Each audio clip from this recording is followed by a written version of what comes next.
Students, my name is Jaina George. ഞാൻ ഇന്ന് എടുക്കാൻ പോണത് MCOM മാർക്കറ്റിംഗിന്റെ മാനേജ്മെന്റ് കൺസെപ്റ്റ്സ് ആണ്. അപ്പോൾ ഈ ഒരു സബ്ജക്റ്റിൽ ഫസ്റ്റ് ചാപ്റ്റർ എന്ന് പറയുന്നത് എവല്യൂഷൻ ഓഫ് മാനേജ്മെന്റ് തോട്ട്.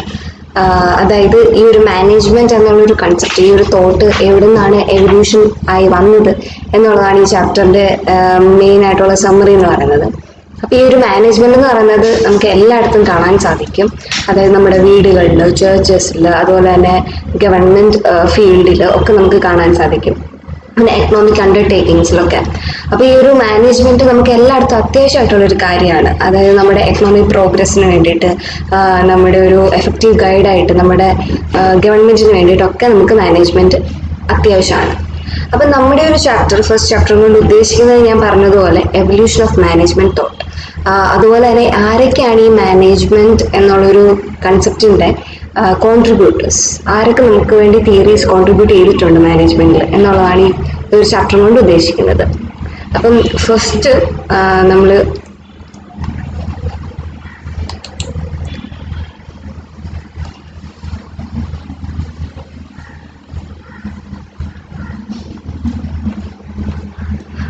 നമ്മൾ പറയാൻ പോകുന്നത് the advent of scientific management. അതൊരു ഇൻട്രൊഡക്ഷൻ ആണ് ഈ ഒരു മാനേജ്മെന്റ് തോട്ടിനെ പറ്റിയുള്ളത്. അപ്പോൾ അഡ്വെന്റ് ഓഫ് സയന്റിഫിക് മാനേജ്മെന്റ്, ഈ ഒരു സയന്റിഫിക് മാനേജ്മെന്റ് എന്താണെന്ന്, എന്താണ് ഉദ്ദേശിക്കുന്നതെന്ന് വെച്ചാൽ മാനേജ്മെന്റിന്റെ ഒരു ഫിലോസഫിയാണ് ഈ ഒരു സയന്റിഫിക് മാനേജ്മെന്റ് എന്ന് പറയുന്നത്. അല്ലെങ്കിൽ എക്സ്പെരിമെന്റേഷൻ, കൺവേർഷൻ മൂലം ഉണ്ടാകുന്ന മാനേജ്മെന്റ് പ്രോബ്ലംസിനോടുള്ള ഒരു അപ്രോച്ചാണ് ഈ ഒരു സയന്റിഫിക് മാനേജ്മെന്റ് എന്ന് പറയുന്നത്. Period of scientific management. ഈ ഒരു period of scientific management Frederick Winslow Taylor എന്ന ഒരു വ്യക്തി, അദ്ദേഹത്തിന്റെ FW ടൈലർ എന്നൊരു പേപ്പർ എമർജ് ചെയ്തു. അപ്പം എ പീസ് റേറ്റ് സിസ്റ്റം എന്നാണ് ഈ ഒരു തിയറിയുടെ പേര്. അപ്പൊ ഈ ഒരു തിയറിയിൽ അദ്ദേഹം ഡിസ്ക്രൈബ് ചെയ്യുന്നത് സിസ്റ്റം ഓഫ് മാനേജ്മെന്റിനെ പറ്റിയാണ്. അതായത് നമുക്ക് ഈ ഒരു വേജ് പേയ്മെന്റ് എന്ന് പറയുന്നത്, ലേബേഴ്സിന് കൊടുക്കുന്ന വേജ് പേയ്മെന്റ് എന്ന് പറയുന്നത് പല ടൈപ്പിലാണ് കൊടുക്കുന്നത്.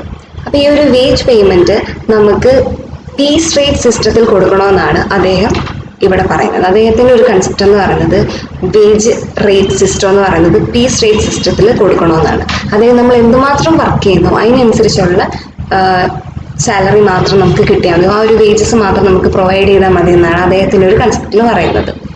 പിന്നെ അദ്ദേഹത്തിന്റെ സെക്കൻഡ് പേപ്പറായ ഷോപ്പ് മാനേജ്മെന്റിലാണ് ഫിലോസഫി ഓഫ് മാനേജ്മെന്റിന് ഫോക്കസ്ഡ് ആയിട്ടുള്ള ഒരു അറ്റൻഷൻ കൊടുത്തേക്കുന്നത്. പിന്നെ ടൈലറിന്റെ ഒരു അഭിപ്രായത്തിൽ വർക്കർ സെലക്ഷൻ ടൈമിങ്, അതുപോലെ തന്നെ ജോബ് ഡിറ്റർമിനേഷൻ, പ്രോപ്പർ അഡ്മിനിസ്ട്രേഷൻ, പ്രോപ്പറായിട്ടുള്ള എൻവയോൺമെന്റ് ക്രിയേറ്റ് ചെയ്യുന്ന ടൈമിലൊക്കെ ഈ സയന്റിഫിക് മാനേജ്മെന്റ് അപ്ലൈ ചെയ്യണം. പിന്നെ ടൈലറിന്റെ സയന്റിഫിക് മാനേജ്മെന്റ് എന്ന് പറയുന്നത് ആക്ച്വലി ഒരു ഇന്നോവേഷൻ ആണ്. അദ്ദേഹം സയന്റിഫിക് മാനേജ്മെന്റിന്റെ പല ഡിഫറെന്റ് ആസ്പെക്ട്സ് എക്സ്പ്ലെയിൻ ചെയ്യുന്നുണ്ട് ഇവിടെ. അദ്ദേഹത്തിന്റെ സയന്റിഫിക് പ്രിൻസിപ്പിൾസ് 4 ഉണ്ട്. ആ ഒരു 4 എന്തൊക്കെയാന്ന് വെച്ചാൽ replacing the old rule of തം മെത്തേഡ്, അതുപോലെ തന്നെ scientific selection, training and development of workmen. The third one is cooperation, and the fourth one is almost equal division of work and responsibility between the workers and the management. അതായത് ഈ ഒരു scientific മാനേജ്മെന്റിൽ പറയുന്നത്, അദ്ദേഹത്തിന്റെ ഒരു കൺസെപ്റ്റിൽ പറയുന്നത്, first അദ്ദേഹത്തിന്റെ ഒരു പ്രിൻസിപ്പൾ എന്ന് പറയുന്നത് replacing the old rule of തം മെത്തേഡ്. പിന്നെ സെക്കൻഡ് വൺ എന്ന് പറയുന്നത് നമ്മൾ ആൾക്കാരെ, അതായത് ലേബേഴ്സിനെ അല്ലെങ്കിൽ വർക്ക്മാൻസിനെ സെലക്ട് ചെയ്യുമ്പോൾ അവരെ സയന്റിഫിക് ആയിട്ട് സെലക്ട് ചെയ്യുക, അതുപോലെ തന്നെ അവർക്ക് സയന്റിഫിക് ആയിട്ടുള്ള ട്രെയിനിങ് പ്രൊവൈഡ് ചെയ്യുക. പിന്നെ തേർഡ് വൺ എന്ന് പറയുന്നത് കോപ്പറേഷൻ. അതായത് ഒരു ഓർഗനൈസേഷൻ ആണെങ്കിൽ അവിടെ എല്ലാവരും ഒരുമിച്ച് കോപ്പറേറ്റ് ചെയ്ത് കഴിയുക, അതൊക്കെ ഒരു മാനേജ്മെന്റിന്റെ ഒരു ഭാഗമാണ്.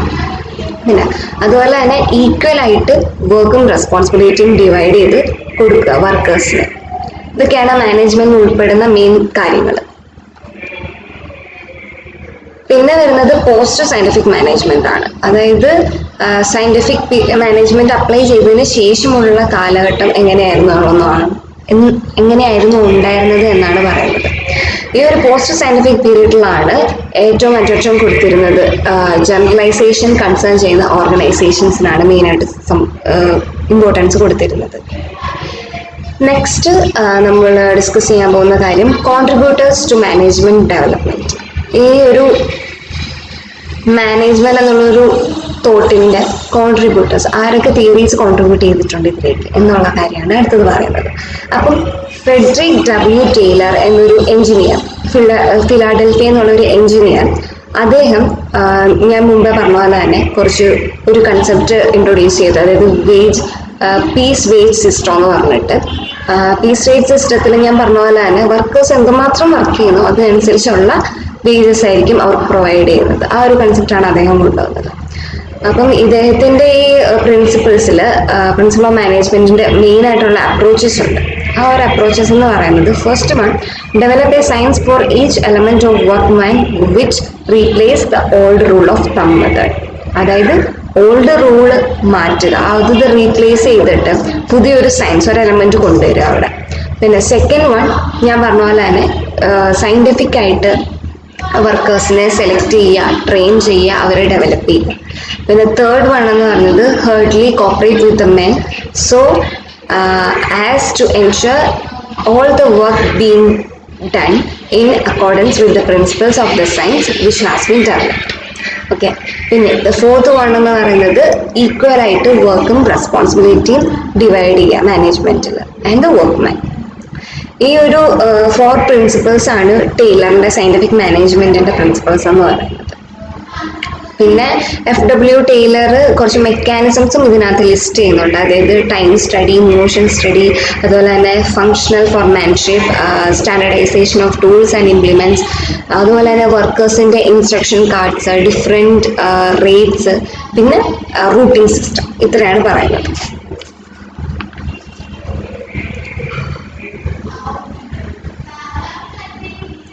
പിന്നെ അടുത്ത ഒരു മേജർ കോൺട്രിബ്യൂട്ടർ, ഈ ഒരു മാനേജ്മെന്റ് തോട്ടിന്, മാനേജ്മെന്റ് ഡെവലപ്മെന്റിന്റെ മേജർ കോൺട്രിബ്യൂട്ടർ എന്ന് പറയുന്നത് ഹെൻറി ഫയോളാണ്. അദ്ദേഹത്തിന്റെ ലൈഫ് സ്റ്റാർട്ട് ചെയ്യുന്നത് ഒരു ജൂനിയർ എക്സിക്യൂട്ടീവ് ആയിട്ടാണ്. എന്നിട്ട് അദ്ദേഹം ഒരു ചീഫ് എക്സിക്യൂട്ടീവ് എന്നുള്ളൊരു പൊസിഷനിലേക്ക് ഉയർന്നു വന്നു അദ്ദേഹത്തിന്റെ ടാലന്റ് കാരണം, ഒരു ലാർജ് കോൾ ആൻഡ് സ്റ്റീൽ കമ്പനിയിൽ. പിന്നെ ഇദ്ദേഹത്തിന്റെ ആ മാനേജറൽ ടാലൻസ് കാരണം ബാങ്കറപ്സിയിൽ കിടന്നിരുന്ന ഒരു കമ്പനി അദ്ദേഹം ഉയർത്തി നല്ല ഓർഗനൈസേഷൻ, നല്ല സക്സസ്ഫുൾ ആയിട്ടുള്ള, പ്രോഫിറ്റബിൾ ആയിട്ടുള്ള ഒരു ഓർഗനൈസേഷനാക്കി അദ്ദേഹം മാറ്റി. അതിനുശേഷം അദ്ദേഹത്തിന്റെ റിട്ടയർമെന്റിന് ശേഷം 1891 അദ്ദേഹം തോട്ട് ഓഫ് മാനേജ്മെന്റ് എന്നുള്ളൊരു കൺസെപ്റ്റിനെ പറ്റി കോൺസെൻട്രേറ്റ് ചെയ്യാൻ തുടങ്ങി. എന്നിട്ട് ആ റെസ്റ്റ് ഓഫ് ലൈഫ് അദ്ദേഹം മാനേജ്മെന്റിന്റെ പ്രിൻസിപ്പിൾസിനെ റിട്ടേൺ ഡൗൺ ചെയ്യാൻ തുടങ്ങി. അപ്പം ഇദ്ദേഹമാണ് he's a first person who thought of the middle management and job management പ്രോബ്ലംസിനെ പറ്റി ആലോചിക്കാൻ തുടങ്ങിയ ഒരു ഫസ്റ്റ് പേഴ്സൺ ഇദ്ദേഹമായിരുന്നു.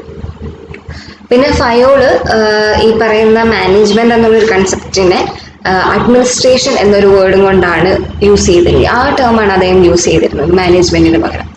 പിന്നെ ഇദ്ദേഹം ബിസിനസ് മാനേജ്മെന്റ് അല്ലെങ്കിൽ പബ്ലിക് അഡ്മിനിസ്ട്രേഷനെ തമ്മിൽ ഡിസ്റ്റിങ്വിഷ് ചെയ്തിരുന്നില്ല. ഓക്കെ. പിന്നെ ഇദ്ദേഹത്തിന്റെ ഈ 14 പ്രിൻസിപ്പിൾസ് വളരെ ഇമ്പോർട്ടൻ്റ് ആണ്, നമുക്ക് എക്സാംസിനൊക്കെ ചോദിക്കുന്നതാണ്.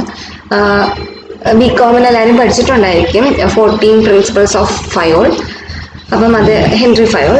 അപ്പം അദ്ദേഹത്തിന്റെ 14 പ്രിൻസിപ്പിൾസിൽ first one, division of work or specialisation, authority or responsibility, discipline, unity of command, unity of direction, development of gang plans, subordination of individual interest,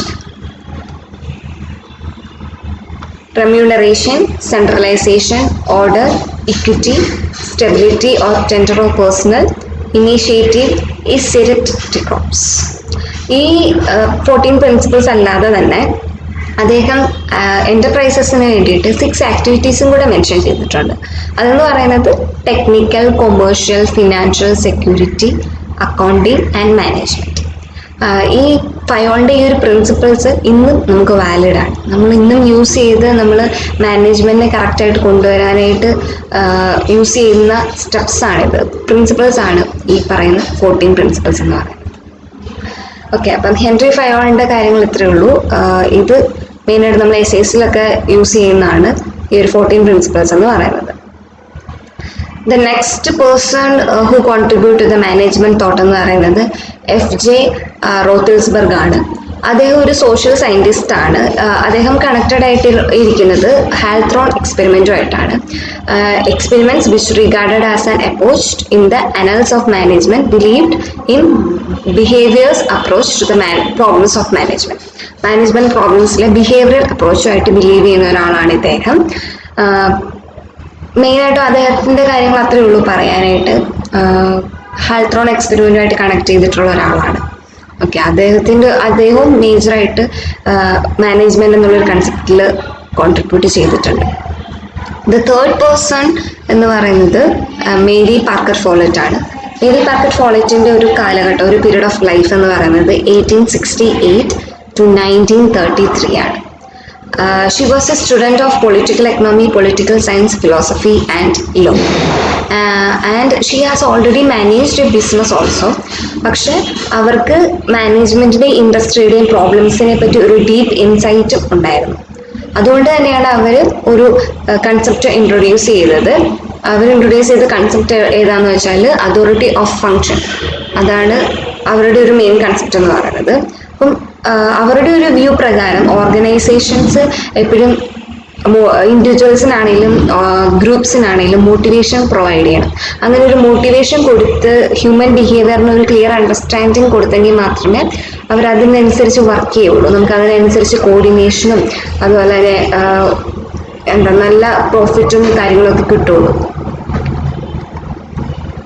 അപ്പൊ ഇത്രയാണ് മേരി പാക്കർ ഫോളറ്റിനെ പറ്റി സംസാരിക്കാനുള്ളത്. ദ നെക്സ്റ്റ് കോൺട്രിബ്യൂട്ടർ എന്ന് പറയുന്നത് ചെസ്റ്റർ ജെ ബെർണാൾഡ് ആണ്. അദ്ദേഹത്തിന്റെ ഒരു period of life എന്ന് പറയുന്നത് 1886 to 1961 ആണ്. അദ്ദേഹം has a practising manager contributed to organisation theory. അദ്ദേഹം ഒരു ഓർഗനൈസേഷൻ തിയറിയിലേക്ക് കോൺട്രിബ്യൂട്ട് ചെയ്ത ഒരു പ്രാക്ടീസിങ് മാനേജർ ആയിരുന്നു. അദ്ദേഹം ഈ ഒരു ഫോർമൽ ഓർഗനൈസേഷനെ A system of consciously coordinated activities or course of 2 or more persons എന്നാണ് പറഞ്ഞിരുന്നത്. അതായത് ഒരു ഫോർമൽ ഓർഗനൈസേഷൻ എന്നാൽ 2 or more persons ജോയിൻ ചെയ്തിരുന്ന ഒരു സ്ഥലം എന്നാണ് അദ്ദേഹം ഉദ്ദേശിച്ചിരുന്നത്. അദ്ദേഹത്തിന്റെ ഒരു ഒപ്പീനിയൻ പ്രകാരം ഈ ഒരു ഓർഗനൈസേഷൻ എക്സിസ്റ്റ് ചെയ്തിരുന്നത് 3 conditions ഫുൾഫിൽ ചെയ്യുമ്പോഴാണ്. The first one is there are persons able to communicate with each other. അതായത് ആൾക്കാർ തമ്മിൽ ഒരു കമ്മ്യൂണിക്കേഷൻ എപ്പോഴും വേണ്ടി വരും, എപ്പോഴും ഉണ്ടായിരിക്കണം. എങ്കിൽ മാത്രമേ ഒരു ഓർഗനൈസേഷൻ നല്ല രീതിയിൽ മുന്നോട്ട് പോവുള്ളൂ എന്നാണ് അവർ പറയുന്നത്. ഒരു ഓർഗനൈസേഷൻ എക്സിസ്റ്റ് ആവുള്ളൂ എന്നാണ് പറയുന്നത്. അതുപോലെ തന്നെ നെക്സ്റ്റ് ഒരു കണ്ടീഷനാണ് who are willing to contribute action. അതായത് ഒരു ആക്ഷൻസ് കോൺട്രിബ്യൂട്ട് ചെയ്യാൻ റെഡി ആയിട്ടുള്ള അല്ലെങ്കിൽ വില്ലിങ് ആയിട്ടുള്ള ആൾക്കാരെയാണ് അവിടെ നല്ലതെന്നാണ് പറയുന്നത്. പിന്നെ third one two accomplish A common purpose. അപ്പം അവരെല്ലാം ഒത്തുചേരുന്നത് ആ ഒരു കോമൺ പർപ്പസ് അച്ചീവ് ചെയ്യാൻ വേണ്ടിയിട്ടാണ്. ഈ 3 കണ്ടീഷൻസ് ഫുൾഫിൽ ചെയ്താൽ മാത്രമേ ഒരു ഓർഗനൈസേഷൻ എക്സിസ്റ്റ് ആവുള്ളൂ എന്നാണ് ചെസ്റ്റർ ജെ ബെർണാൾഡ് പറയുന്നത്. അങ്ങനെ ബെർണാൾഡ് എഗ്രി ചെയ്യാത്ത ഒരു ക്ലാസിക്കൽ വ്യൂ ഉണ്ട്. അതായത് authority transcends from the top down. അതായത് ടോപ്പ് ടു ഡൗൺ എന്നുള്ള രീതിയിലാണ് ഓർഗനൈസേഷൻ ഡെലിഗേറ്റ് ചെയ്യുന്നത്. ആ ഒരു രീതിയിൽ അല്ലാത്ത ഒരു കൺസെപ്റ്റാണ് ഇദ്ദേഹത്തിന് ഇഷ്ടം. അതായത് ഫ്രം ബോട്ടം അപ്പ്. അതായത് that is authority is delegated upward. അപ്വേർഡിലേക്ക് അതോറിറ്റി ഡെലിഗേറ്റ് ചെയ്യണമെന്നാണ് ഇദ്ദേഹത്തിൻ്റെ ഒരു കൺസെപ്റ്റ് പറയുന്നത്. പിന്നെ ഇദ്ദേഹത്തിൻ്റെ ഒരു വ്യൂ പ്രകാരം ഡിഫറെൻറ്റ് പേഴ്സൺസിനും ഡിഫറെൻറ്റ് ടൈപ്പായിട്ടുള്ള ഡിഫറെൻറ്റ് ഇൻസെൻറ്റീവ്സ് കൊടുത്താൽ മാത്രമേ അവർ എൻഗേജ് ആവത്തുള്ളൂ, ഒരു മോട്ടിവേറ്റഡ് ആവത്തുള്ളൂ. അപ്പം പക്ഷെ പല ഓർഗനൈസേഷൻസിനും ഇതുപോലെ ഇൻസെൻറ്റീവ്സ് പ്രൊവൈഡ് ചെയ്യാനോ ഓഫർ ചെയ്യാനോ ഒന്നും കഴിയില്ല. അപ്പം അങ്ങനെ ഒരു സംഗതി ഉണ്ടെങ്കിൽ മാത്രമേ ഈ ഓർഗനൈസേഷൻസ് നിലനിൽക്കൂ, നല്ലൊരു മാനേജ്മെന്റ് ഉണ്ടെങ്കിൽ നിലനിൽക്കും എന്നാണ് ചെസ്റ്റർ ജെ ബെർണാൾഡ് പറയുന്നത്. The next person is Oliver Sheldon. He was a British management thinker who contributes during 1920s. Management തോട്ടുമായിട്ട് കണക്റ്റഡ് ആയിട്ടുള്ള ഇദ്ദേഹത്തിന്റെ കോൺട്രിബ്യൂഷൻസ് കൊടുത്തിരുന്നത് 1920s. ഇദ്ദേഹം ഒരു ബ്രിട്ടീഷ് മാനേജ്മെന്റ് തിങ്കറും കൂടിയാണ്. അപ്പം ഇദ്ദേഹം he was one of the founder of the institute of industrial administration. Then ഇദ്ദേഹത്തിന്റെ ഒരു വ്യൂ എന്ന് പറയുന്നത് he felt that the management was an integral part of industry. Then അത് സെപ്പറേറ്റ് ഒരു എൻറ്റിറ്റിയാണ്. അതായത് ക്യാപിറ്റലിൽ നിന്നും ലേബറിൽ നിന്നും മാറിയ ഒരു സെപ്പറേറ്റ് എൻറ്റിറ്റി ആയിട്ടാണ് ഒലിവർ ഷെൽഡോൺ മാനേജ്മെന്റിനെ കാണുന്നത്. പിന്നെ അദ്ദേഹത്തിൻ്റെ ഒരു ഒപ്പീനിയൻ പ്രകാരം ഈ ഒരു മാനേജ്മെന്റ് എന്ന് പറയുന്നത് 3 ആക്സെപ്റ്റ്സ് ആണ് ഇതിനുള്ളത്. അതായത് അഡ്മിനിസ്ട്രേഷൻ, മാനേജ്മെന്റ് ആൻഡ് ഓർഗനൈസേഷൻ. അപ്പോൾ നമ്മൾ ഇനി സംസാരിക്കാൻ പോകുന്നത് ലിൻഡൻ ഫൗണർ ഉർവിക്കിനെ പറ്റിയാണ്. അപ്പം ഉർവിക് എന്ന അദ്ദേഹം ഒരു മാനേജ്മെന്റ് തിങ്കറാണ്. അദ്ദേഹം ഒരു കൺസൾട്ടന്റ് ആണ്, ഇന്റർനാഷണൽ ലെവലിൽ ഒരു കൺസൾട്ടന്റ് ആണ്. അതുപോലെ തന്നെ നല്ല വേരിയഡ് ആയിട്ടുള്ള എക്സ്പീരിയൻസസ് ഉള്ള മാനേജ്മെന്റിലെ ഒരു ഹിസ്റ്റോറിയനും കൂടിയാണ്. അദ്ദേഹത്തിന്റെ മാനേജ്മെന്റിനോടുള്ള അപ്രോച്ച് ആക്ച്വലി ഫയോൾസിന്റെ തോട്ട്സിന്റെ ഒരു എക്സ്റ്റൻഷനാണ്. അപ്പം അദ്ദേഹം ഒരു 6 പ്രിൻസിപ്പിൾസ് ഓഫ് മാനേജ്മെന്റ് പ്രപ്പോസ് ചെയ്തിട്ടുണ്ട്. അപ്പൊ അദ്ദേഹത്തിന്റെ ഒരു പ്രിൻസിപ്പിൾസ് എന്തൊക്കെയാണെന്ന് വെച്ചാൽ principles of investigation, objective, organisation, direction, experiment and control. പിന്നെ അദ്ദേഹം മാനേജ്മെന്റ് എന്ന ടേമും ഓർഗനൈസേഷൻ എന്ന ടേമും ഇന്റർചേഞ്ചബിളി യൂസ് ചെയ്യുന്ന ഒരാളാണ്. സോ അദ്ദേഹത്തിന്റെ 29 ക്ലാസിക്കൽ പ്രിൻസിപ്പിൾസ് ഓഫ് ഓർഗനൈസേഷൻ എന്ന് പറയുന്നത് investigation, forecasting, planning, proportionate, organization, coordination, order, command, control, the coordinative principle, authority, scalar process, assignment of function, leadership, delegation, functional definition, determination, application, interdependent, interpretation, the general interest, centralization, staffing, spirit, recrops, selection and placement, reward and sanction, initiative, equity, discipline and stability. അപ്പം ഇദ്ദേഹത്തിൻ്റെ ഒരു principal എന്ന് പറയുന്നത് Luther ഗിലിക്സ് എന്ന് പറയുന്ന ഒരു കോ author ഉണ്ട്. അദ്ദേഹത്തിൻ്റെ 8 മാനേജ്മെന്റ് ഫങ്ഷൻസുമായിട്ട് കണക്റ്റഡ് ആണ്.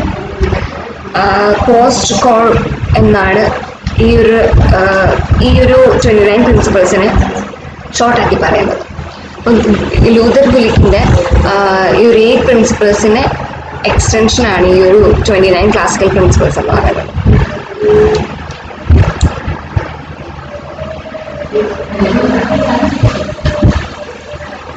നമ്മൾ അടുത്ത് ഡീൽ ചെയ്യാൻ പോകുന്നത് പീറ്റർ ഡെക്കറുമായിട്ടാണ്.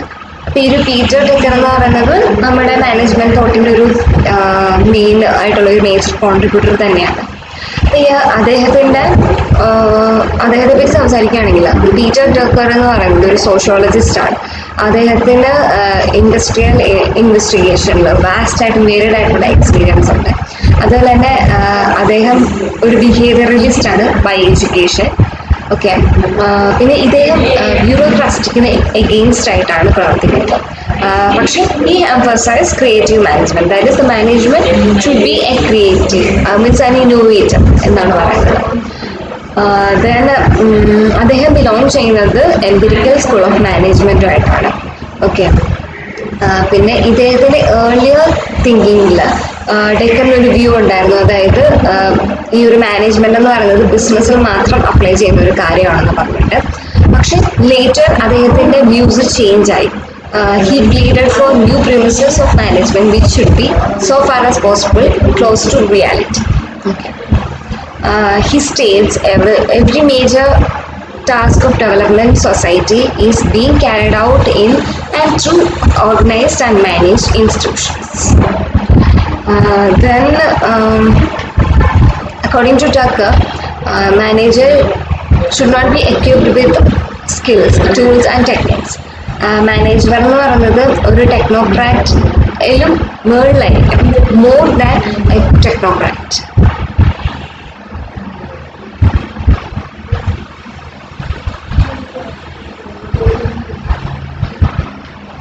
അടുത്ത് നമ്മൾ ഡീൽ ചെയ്യാൻ പോകുന്നത് ഏർണസ്റ്റ് ഡെയ്ലോ ആയിട്ടാണ്.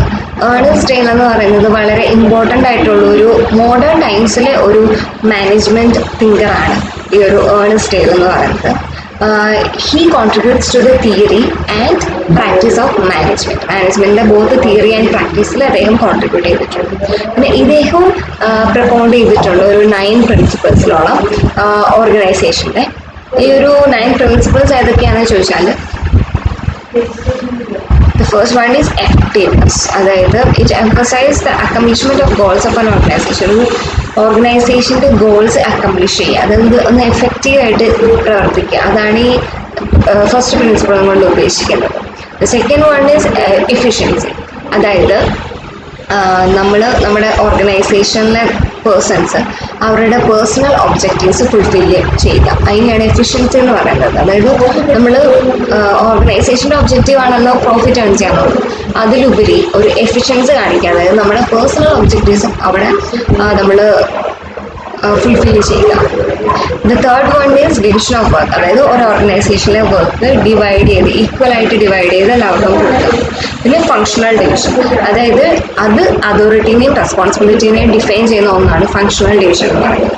Then the channel of contact, അതായത് കോണ്ടാക്ട് അറ്റ് ദ ഇന്റർമീഡിയറ്റ് ലെവലിലുള്ള കോണ്ടാക്റ്റാണ് ചാനൽ ഓഫ് കോണ്ടാക്ട് പറയുന്നത്. പിന്നെ ഇത് ചെയിൻ ഓഫ് കമാൻഡ്, അതായത് അതോറിറ്റി, റെസ്പോൺസിബിലിറ്റി, റിലേഷൻഷിപ്പ്, ഹൈറാർക്കി. അതായത് അതൊരു ഹൈറാർക്കിയാണ്, ഒരു ചെയിനാണ്, അതിനെയാണ് ചെയിൻ ഓഫ് കമാൻഡ് പറയുന്നത്. Then the seventh one is balance, and the eighth one is control, and the ninth principle is definition. ഡെയിലും ബിലോങ് ചെയ്യുന്നത് എംപിരിക്കൽസ് മാനേജ്മെന്റ് സ്കൂളുമായിട്ടാണ്. Okay. Then നമ്മൾ അടുത്ത ഡീൽ ചെയ്യാൻ പോകുന്ന ഒരു major contributor of management thought എന്ന് പറയുന്നത്, മാനേജ്മെന്റ് ഡെവലപ്മെന്റ് എന്ന് പറയുന്നത് ഹെർബർട്ട് സൈമൺ. ഈ ഒരു സൈമൺ എന്ന് പറഞ്ഞൊരു വ്യക്തി, ഇദ്ദേഹം ഒരു സോഷ്യൽ സയന്റിസ്റ്റ് ആയിരുന്നു. He is an authority in the field of administration, behavior and public administration. Then ഇദ്ദേഹം ഓർഗനൈസേഷനെയും ഡിസിഷൻ മേക്കിങ്ങിൻ്റെയും ഫീൽഡിൽ ഒരു മേജർ കോൺട്രിബ്യൂട്ടർ ആയിരുന്നു. ഡിസിഷൻ മേക്കിങ്ങിൻ്റെ കാര്യം മാത്രമല്ല, not only the case of management but itself is synonymous with management. പിന്നെ according to him the decision process നമുക്ക് കുറച്ച് break down into series, കുറച്ച് സീക്വൻസൽ സ്റ്റെപ്സ് ആയിട്ട് ഡിവൈഡ് ചെയ്യാം. First one is intelligent activity, second one is design activity, and third one is choice activity. ഇവരുടെ കാര്യങ്ങളൊന്നും പ്രത്യേകിച്ച് നമ്മൾ അധികം നോക്കേണ്ട ആവശ്യം വരുന്നില്ല. മെയിനായിട്ട് നമ്മൾ ഹെൻറി ഫൈവളിൻ്റെ പ്രിൻസിപ്പിൾസ് ആണ് മെയിനായിട്ട് നമ്മൾ ശ്രദ്ധിക്കേണ്ടത്. പിന്നെ ഇതിനകത്ത് പറയുന്നതാണ് അടുത്ത രണ്ട് വ്യക്തികളാണ്, അതായത് മേജർ കോൺട്രിബ്യൂട്ടേഴ്സ് ആണ്, James T Mooney and Ali G റെയ്റ്റ്. ഈ രണ്ടുപേരും ജനറൽ മോട്ടോഴ്സിൻ്റെ എക്സിക്യൂട്ടീവ്സ് ആണ്. ഓക്കെ. അപ്പം അവരുടെ ഒരു വ്യൂ പ്രസൻറ്റ് ചെയ്തത് ഒരു ലൂസിഡ് സ്റ്റൈലാണ്, ഓർഗനൈസേഷനിൽ പ്രസൻറ്റ് ചെയ്തത് ഒരു ലൂസിഡ് സ്റ്റൈലിലാണ്. അവർ 4 major category of principles propose ചെയ്തിട്ടുണ്ട്. അതെന്ന് പറയുന്നത് 1 coordinative principle, second one scalar principle, third one functional principle, and the fourth one star phase of functionalism. പിന്നെ ഇവരുടെ ഒരു വ്യൂ പ്രകാരം മാനേജ്മെന്റ് എന്ന് പറയുന്നത് organisation is more important in management and the organisation is the formal side of management. Organisation ആണ് ഒരു management formal side എന്ന് പറയുന്നത്. അപ്പം പിന്നെ they were more concerned with the internal working of an organization. Then the next contributor is E.F.L. Birch. ബർച്ചിനെ പറ്റി പറയുകയാണെങ്കിൽ an authority on management and organization conducted research in the field of management. അതിൽ കൂടെ ഇദ്ദേഹം കുറച്ച് മാനേജ്മെന്റിന്റെ concepts clear ചെയ്തിട്ടുണ്ട്. ഇദ്ദേഹം എല്ലാം everything he should be he's crystal clear ആക്കിയിട്ടുണ്ട്. എല്ലാം ഇദ്ദേഹം ക്രിസ്റ്റൽ ക്ലിയർ ആയിട്ട് ഇദ്ദേഹത്തിൻ്റെ റൈറ്റിങ്സിൽ പറഞ്ഞിട്ടുണ്ട്. അതുപോലെ തന്നെ നമുക്കൊരു ആംബിഗ്യൂറ്റി, ഒരു ഡൗട്ടോ ഒന്നും തോന്നില്ല ഇദ്ദേഹത്തിൻ്റെ റൈറ്റിങ്സിൽ. ഇദ്ദേഹം മാനേജ്മെന്റിനെ വളരെ ക്ലിയർ ആയിട്ടാണ് ഡിഫൈൻ ചെയ്തിരിക്കുന്നത് as a social process in the following words, അതായത് management, direction, organisation and administration. ഈ 4 വേർഡ്സിലാണ് ഇദ്ദേഹം ഈ ഒരു മാനേജ്മെന്റിനെ ക്ലിയർ ആയിട്ട് ഡിഫൈൻ ചെയ്തിരിക്കുന്നത്. പിന്നെ he has prescribed these principles under 4 broad categories. The first one is principles of management, planning and control, organization structure, coordination and motivation. So the next person is Northcote Parkinson. ഇദ്ദേഹം ഒരു well known authority of administrative science ആണ്. ഇദ്ദേഹം ഈ ഒരു പബ്ലിക്കേഷന് വളരെ popular ആയിട്ടുള്ളൊരു വ്യക്തിയാണ്. അതായത് പാർക്കിൻസൺസ് ലോസ് എന്നുള്ളൊരു പബ്ലിക്കേഷന് വളരെ ഫേമസ് ആയിട്ടുള്ളൊരു വ്യക്തിയാണ്. Okay. he has two identified laws. ഇദ്ദേഹത്തിന് രണ്ട് ലോസ് ആയിരുന്നു ഉണ്ടായിരുന്നത്, the law of multiplication of subordinates and the law of multiplication of work. അതിൽ കൂടി ഈ രണ്ട് ലോ പ്രകാരം അദ്ദേഹത്തിന് കുറച്ച് ഫൈൻഡിങ്സും അദ്ദേഹം കണ്ടുപിടിച്ചിട്ടുണ്ട്. അദ്ദേഹത്തിന്റെ ഫൈൻഡിങ്സ് എന്ന് പറയുന്നത് വർക്ക് എത്രയാണോ നമുക്കുള്ളത് ആ വർക്കിനേക്കാൾ കൂടുതൽ നമ്പർ ഓഫ് വർക്കേഴ്സ് ഉണ്ടായിരിക്കണം. സോ അതായത് the number of workers increases irrespective of the work to be done. The second point is executives increase the number of subordinates, not the rewards. പിന്നെ expenditure, അത് മണി എത്രയാണോ available ആയിട്ടുള്ള ആ ഒരു available ആയിട്ടുള്ള മണിയുടെ അത്രയും തന്നെ എക്സ്പെൻസ് മീറ്റ് ചെയ്യാൻ അതിൽ കൂടാൻ പാടില്ല. പിന്നെ people in the expanding organisation create and lead taxes for each other. Bureaucracy multiples itself. Those laws are valid even in the case of business. പിന്നെ അടുത്ത ഒരു മേജർ കോൺട്രിബ്യൂട്ടർ എന്ന് പറയുന്നത് അബ്രഹാം എച്ച് മാസ്ലോ ആണ്. അദ്ദേഹം ഒരു ബിഹേവിയറൽ സയന്റിസ്റ്റ് ആണ്. അദ്ദേഹം ഒരു നോട്ടബിൾ കോൺട്രിബ്യൂഷൻ മാനേജ്മെന്റിന്റെ ഫീൽഡിൽ നൽകിയിട്ടുണ്ട്. അപ്പൊ ഇദ്ദേഹത്തിന്റെ ഒരു കോൺട്രിബ്യൂഷൻ എന്ന് പറയുന്നത് in the field of human motivation is regarded to be quite significant. പിന്നെ മാസ്ലോനെ ആർബിട്രറിലി വിളിക്കുന്നത്, മാസ്ലോന്റെ ഒരു തിയറിനെ പറയുന്നത് theory of motivation, a general dynamic theory എന്നാണ് പറയുന്നത്. മാസ്ലോയുടെ ഐഡന്റിഫൈ ചെയ്യുന്ന 5 ഡിഫറെൻറ്റ് നീഡ് ഹൈറാർക്കി തിയറി ഉണ്ട് അദ്ദേഹത്തിന്. അതിൽ ഫസ്റ്റ് പറയുന്നത് സൈക്കോളജിക്കൽ നീഡ്സ്, അതായത് നമുക്ക് ബേസിക് ആയിട്ട് വേണ്ട നീഡ്സ്, അതായത് നമ്മുടെ ഫുഡ്, വാട്ടർ, ഷെൽട്ടർ, ഇതൊക്കെയാണ് നമുക്ക് ബേസിക് ആയിട്ട് വേണ്ടിയിട്ടുള്ള നീഡ്സ്, ഹോംസ് ഒക്കെ. അപ്പം ഇതാണ് നമ്മുടെ ഫസ്റ്റ് നീഡ്. ആ ഒരു നീഡ് അച്ചീവ് ചെയ്താൽ മാത്രമേ നമുക്ക് മുമ്പോട്ടുള്ള നീഡ്സ് വേണ്ടി വരുള്ളൂ. ഓക്കെ, ഇപ്പം second one is safety needs, അതായത് നമുക്ക് ഈ ഒരു ഷെൽട്ടർ, ഫുഡ്, അതുപോലെ തന്നെ വാട്ടറൊക്കെ കിട്ടി കഴിയുമ്പോഴത്തേനും അടുത്ത നമുക്ക് വേണ്ട ഒരു നീഡ് എന്ന് പറയുന്നത് സേഫ്റ്റിയാണ്, പ്രൊട്ടക്ഷനാണ് നമ്മൾ വേണ്ടത്. അപ്പം നമ്മൾ നെക്സ്റ്റ് നമ്മുടെ ഒരു മനസ്സിലേക്ക് വരുന്ന ചിന്ത എന്ന് പറഞ്ഞാൽ സേഫ്റ്റി വേണം, അതിനുള്ള നീഡാണ് നമുക്ക് വേണ്ടി വരിക. അപ്പം ആ ഒരു നീഡ് കൂടെ അച്ചീവ് ചെയ്ത് കഴിയുമ്പോഴത്തേക്കും നമുക്ക് ലവ് നീഡ്സ്, നമ്മൾ ആരെങ്കിലും സ്നേഹിക്കാൻ വേണം, നമ്മളെ ആരെങ്കിലും കരുതാൻ വേണം എന്നുള്ളത് തോന്നും. അപ്പം ആ ഒരു നീഡിലേക്ക് എത്തുമ്പോഴത്തേനും പിന്നെ വരുന്ന അടുത്തൊരു നീഡ് എന്ന് പറയുന്നത് എസ്റ്റീം നീഡാണ്.